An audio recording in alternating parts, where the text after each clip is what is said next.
Eh bien, le jour où Kylian Mbappé n'est pas là, les amis, le Real, eh bien, je trouve que le Real a bien joué. L'équipe a bien joué, l'équipe a bien poussé, mais pendant une mi-temps quand même.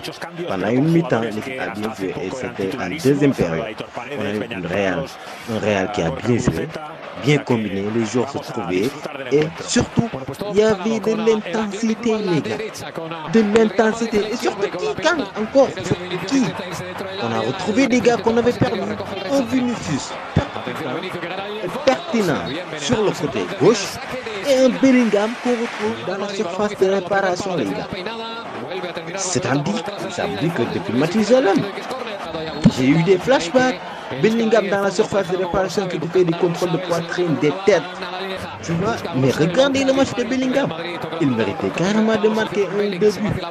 Et ça faisait longtemps qu'on n'avait pas vu un Bellingham comme ça, les gars. Donc, ça pose une question. Est-ce que c'est Kylian Mbappé le problème, malgré qu'il est le meilleur buteur du Real de Madrid et tout? Est-ce que c'est lui le problème, les gars? Parce que s'il est là, on ne peut pas jouer de la manière dont on a joué aujourd'hui, avec Vinicius et Rodrigo seulement en attaque avec un 4-4-2 et Bellingham comme un fenêtre qui est derrière la ligne d'attaque. Alors que c'est ce même système qu'on a joué l'année dernière, sauf qu'il y avait gros écart. Mais quand même là, tu avais un Sabalos qui était titulaire, qui pouvait soi-disant jouer le rôle de et Valverde sur le côté gauche, sur le côté droit du moins pour remplacer Carvajal. Et je trouve que l'équipe a bien joué pendant la durée. Bien même, bien. J'ai retrouvé un Real. Et étant dit de ça, en voyant ça, est-ce que Kylian Mbappé est le problème? Comme je vous dis, on a joué avec ce système l'année dernière, durant toute une année, en n'ayant que 2 défaites. Toutes compétitions confondues, les gars. Sur plus de 70 matchs. On n'a eu que 2 défaites. Réfugiés par l'Atlético Madrid. Compétitions confondues. Cette année-ci, il y a l'arrivée de Kylian Mbappé, qui est arrivé, bien vrai, gratuitement et tout. Mais est-ce que le fait d'avoir Kylian Mbappé gratuitement ne nous fait pas payer plus cher dans nos performances? Ça ne fait pas payer plus cher dans nos performances. Est-ce que ce n'est pas le cas? Parce que là, on peut dire que ce championnat, malgré qu'on s'accroche toujours et tout, mais quand même, 90% de chances, on peut dire que ce championnat-là, on ne va pas toucher à ça. Parce que vous voyez le Barça d'hier, là, les gars. Le match du Barça d'hier. Ça, c'est une équipe qui gagne. Une équipe vainqueur. Une équipe qui sera champion. C'est ce genre de match qu'ils vont gagner. Être mené 3-1 dans un match à 20 minutes de la fin et puis faire une remontada et puis. En fait, c'est carrément la psychologie, l'aura que dégage une équipe qui va être championne. Et ça, tu ne vois pas ça avec ça. Et malgré ça, comme je vous dis, l'arrivée de Kylian Mbappé peut nous faire payer plus qu'on a dépensé pour l'avoir dans le club. Parce que là, on a perdu la Ligue des Champions. Le championnat, le Barça est devant. Et la Coupe du Roi, on peut dire que le Barça, carrément, ils sont largement plus en forme que nous. Ils ont une équipe meilleure que nous. Ça, on ne va même pas se cacher les yeux ou bien. On ne va même pas être aveugle devant ça. On voit clairement ce qui se passe. Et du coup, j'ai une question. Pourquoi pas? Parce que quand même les gars, c'est paradoxal de se dire que ouais, est-ce que Carlo aura le couille de mettre Kylian Mbappé sur le banc et tout? Mais si c'est la solution les gars, il n'y a aucun joueur au-dessus du club. Aucun joueur n'est au-dessus du club.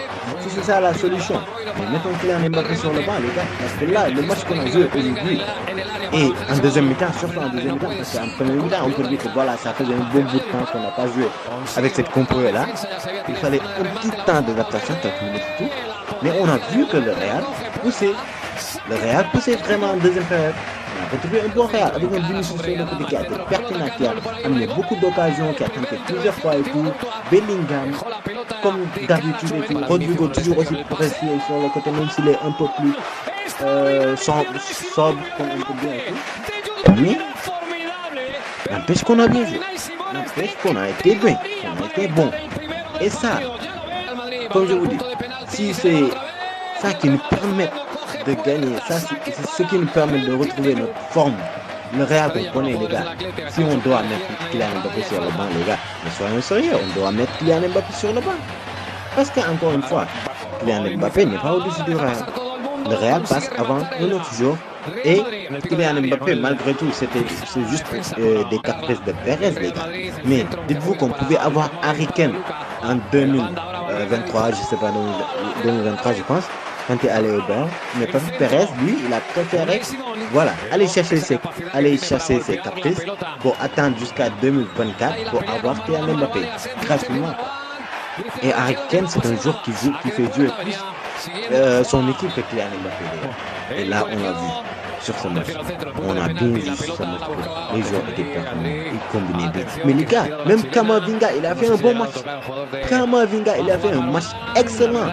Les rentrées, les remplaçants, ils étaient excellents. Ils étaient bien. Brahim Diaz, Arda Güler, même Hendrick. Ils ont été bien. Ils ont été bons. Vinicius même, il a marqué. Il a marqué. Je dis même qu'il a marqué, mais malheureusement, une position d'orgueil et tout. Quand même, c'est pour vous dire que ce Real-là, aujourd'hui, ça faisait longtemps que je n'avais pas vu ce Real et ça fait plaisir, les gars. Et j'ai envie de retrouver ça. J'ai envie de continuer de voir ça. Je pense que tous les supporters du Real ont envie de voir ça. Bref, le Real qui s'impose, qui bat l'Atlético Bilbao 1-0. C'est carrément avant-hier, avant aujourd'hui, je ne pensais pas qu'on va gagner ce match. Bref, Bilbao est quand même venu avec une équipe de départ qui n'est pas l'équipe titulaire d'habitude et tout.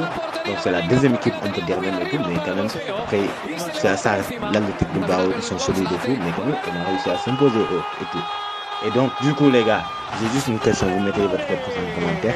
Est-ce que le problème, c'est Kylian Mbappé, est-ce qu'on doit continuer à jouer avec ce système de 4-4-2, Rodrigo Vinicius en pointe et Kylian Mbappé sur le banc?